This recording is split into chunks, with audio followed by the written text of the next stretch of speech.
भक्ति के रास्ते पे जब प्रवेश करता है ना, अब किसी को युद्ध भूमि में लड़ने जाना हो, युद्ध भूमि में लड़ने चला जाए बिना अस्त्र के, बिना धनुष बाण, बिना तलवार, बिना चक्र, तो क्या युद्ध जीत पाएगा?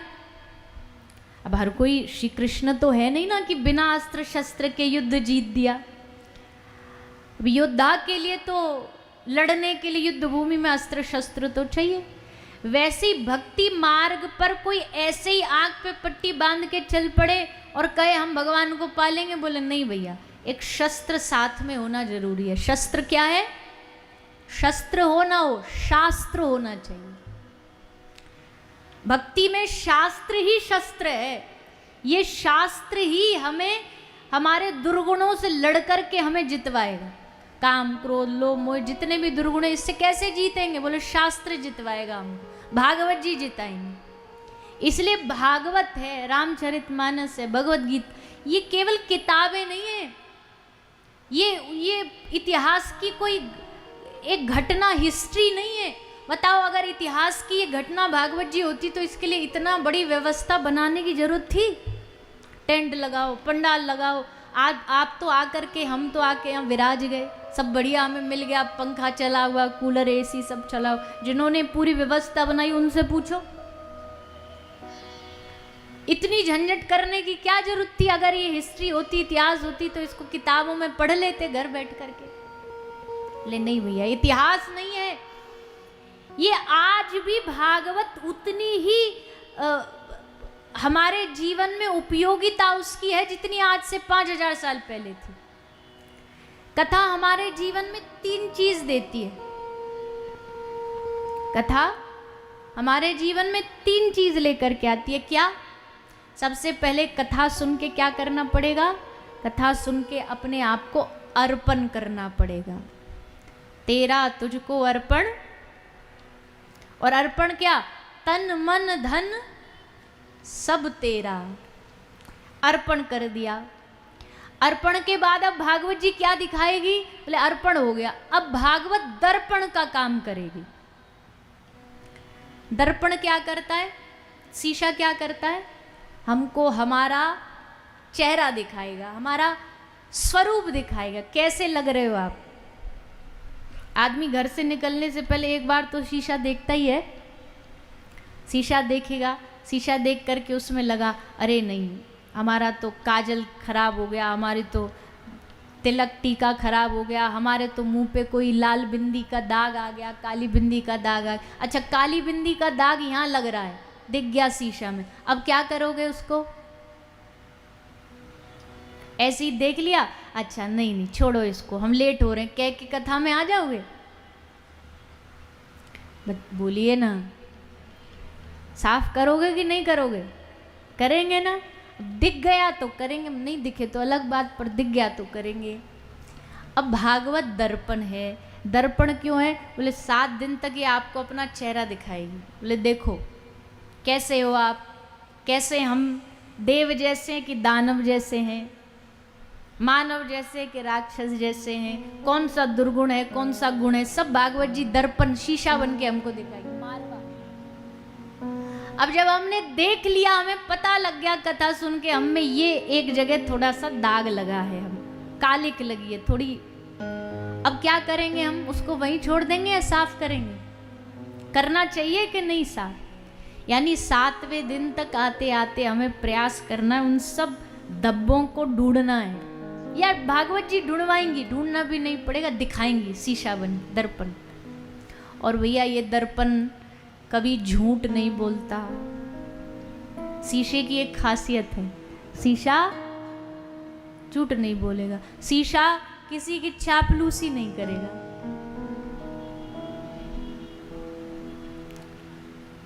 वो कहते ना, एक मैया मेले में गई, बूढ़ी अम्मा मेले में गई, मेले में एक शीशा वाला शीशे बेच रहा था। मैया ने कहा, दिखा 5 रुपया वाला दिखा, उसे 5 रुपया वाला देखा, मैया ने देखा अच्छी नहीं लग रही। 10 रुपया वाला नहीं, 50 वाला, बोले अच्छी नहीं दिख रही इसमें। फिर 5000 तक मैया ने पहुंच गई। मैया ने देखा कि किसी में भी अच्छी नहीं लग रही, तो दुकान वाले से बोले, भैया कैसे दर्पण रखे तूने?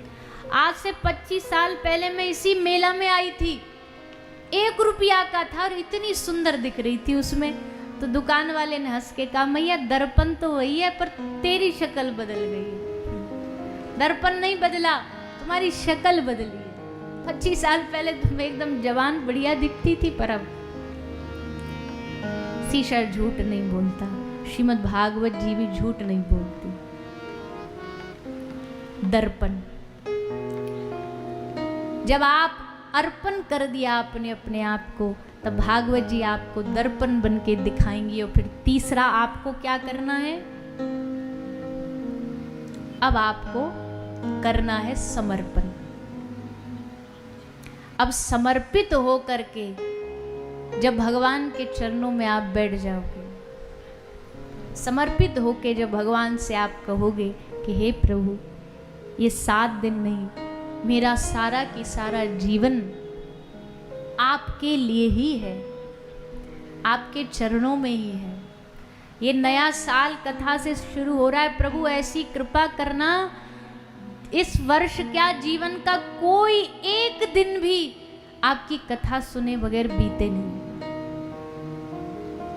हर दिन कहीं ना कहीं कान में आपकी कथा जाए, हर दिन आपका नाम जप कर सके। और ये प्रभु आपकी कृपा से ही संभव है। नहीं तो इस मन को पार्टियों में जाना अच्छा लगता है, इसको शादियों में जाना अच्छा लगता है, इसको गलत जगह जाना अच्छा लगता है, और अच्छी जगह कभी आ भी जाता है तो यहाँ आकर के आलस्य घेर लेगा, निद्रा घेर लेगी, कभी मन नहीं लगेगा। तुलसीदास जी कहते हैं कि तुलसी पूरब जन्म से हरि चर्चा न सुहाए, कै सोवे कै लड़भिरे कै घर को चलो जाए। पूर्व के कर्म ऐसे, हमारे पाप वृत्ति ऐसी रहती है, हमारा मन नहीं लगने देती। भजन करने बैठो, भजन में मन नहीं लगता। कथा सुनने बैठो, कथा में मन नहीं लगता। कथा में आके बैठे कोई हमें जरा सा कह दे, अरे ये कथा सुनने की क्या जरूरत है, ये सब तो, ये कथावाचक ये तो अपना घर चला रहे हैं कथा करा करा के, ये तो इनका धंधा पानी है, तुमको क्या मिलेगा। हाँ सही कह रहे हो, आते आते रुक गए कथा में से, चूक गए मौका। सोचो हम कितनी बार जीवन में मौका चूकते हैं, कितनी बार मौके को, अवसर को चूक देते हैं। सामने खड़े हैं भगवान हमारे, सामने हमारे भागवत आई मतलब भगवान ही आए। आप ये मत समझना कोई किताब आई है आपके शहर में, भागवत आई है मतलब साक्षात श्री हरि आए हैं, और फिर भी हम मौका चूक रहे हैं। ये मौका, ये अवसर चूकना नहीं चाहिए, इसको पकड़ लो। समझदार वही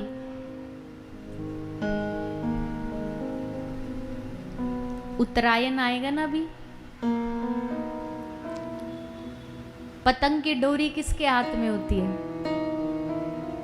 हमारे अपने हाथ में होती है। जब पतंग की डोरी हमारे अपने हाथ में है तो जीवन की डोरी अपने हाथ में क्यों नहीं है? जीवन की डोरी किसको दे रखी है?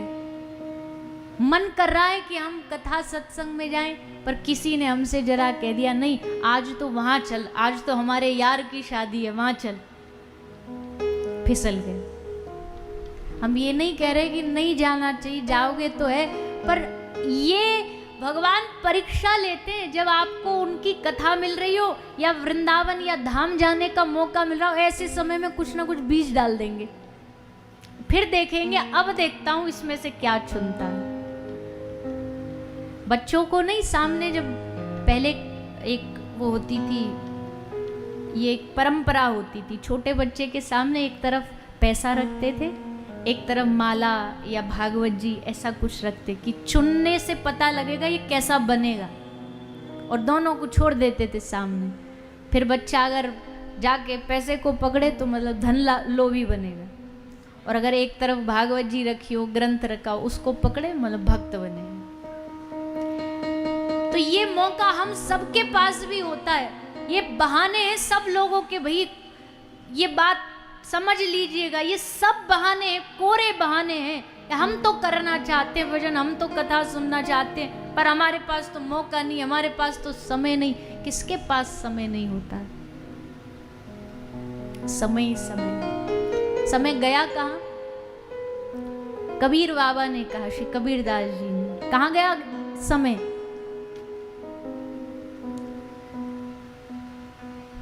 बाल अवस्था खेल गवायो,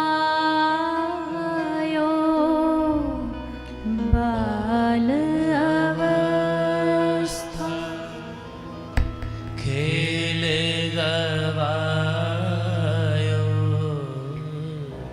बाल अवस्था खेल गवायो,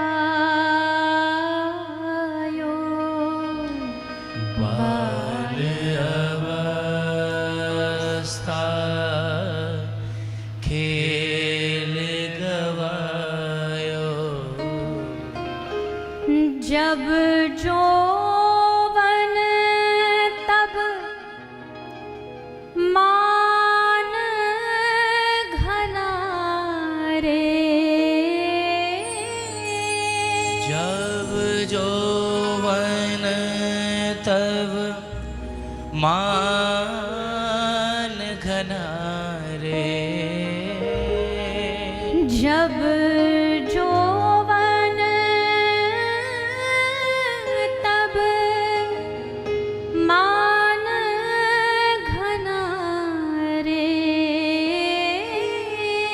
जब जौवन तब मान घना रे,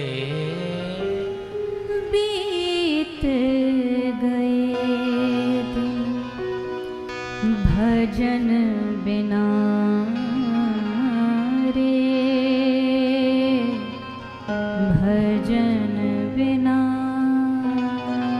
रे, बीत गए दिन भजन बिना रे, भजन बिना। बीत गए दिन भजन बिना रे, भजन बिना रे, बीत गए दिन भजन बिना रे, भजन हमसे कोई बिना। पूछता है, बोले कथा की सफलता किसमें है? कहते कथा की सफलता तभी है जब हमारी आंख में पश्चाताप के आंसू बहे। हम आपसे एक बात पूछे,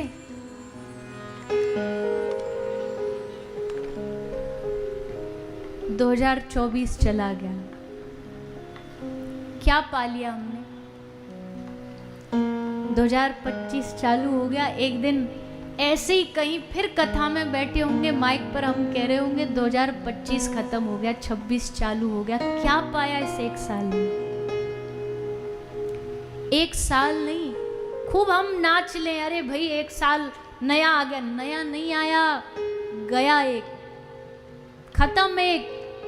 सारा जीवन जब तक जिएंगे ना, जब तक सांस रहेगी, 2024 ये घड़ी, ये क्षण, ये दिन, 2 जनवरी 2025 अब आज के बाद कभी जीवन में नहीं देखेंगे हम। आज खत्म मतलब खत्म। ये छूट रहा है हमसे, और छूटे तो छूटे, कोई दिक्कत नहीं, पर इसका कोई उपयोग तो हो, इसका कहीं तो उपयोग कर रहे हो हम अच्छे तरीके से। बचपन में भजन इसलिए नहीं किया, अरे नहीं अभी तो बालक है, अभी तो बच्चा है, अभी तो खेलने दो। बड़े हो गए तो जवानी के घमंड में ऐसे मस्त हो गए, नशे में ऐसे मस्त हो गए कि पता ही नहीं भगवान कौन, भक्ति क्या, सत्संग क्या, और बड़े हुए कमाई में अंधे हो गए। अब तो बस पैसा पैसा, बुढ़ापा आते आते तक मन ऐसा संसार में डूब गया। अब लाख कोशिश कर रहे हैं भगवान का सुमिरन करने का, पर मन है कि वहां जाता ही नहीं। कबीरदास जी कहते हैं सारा जीवन ऐसे ही बीतता जा रहा है,